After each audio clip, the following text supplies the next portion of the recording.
Hello everyone, my name is Aryan, and today I'm going to show you the Breakway Tower 2.0. So unlike other domino towers, normal 1 by 1 towers, this tower falls from the top to the bottom, and no other domino tower, which falls usually with a field starter because it needs more pressure to knock it down. This just needs one single domino or like a couple of dominoes to knock the first domino down. So this one will not have like any place to stand, and then there's going to be another domino on top of it which is going to fall.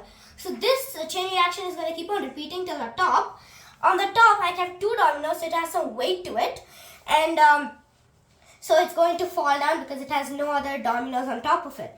And this, I've been trying to test it, and in my past tests, I've seen that because there are too many dominoes on top, this is like really tight.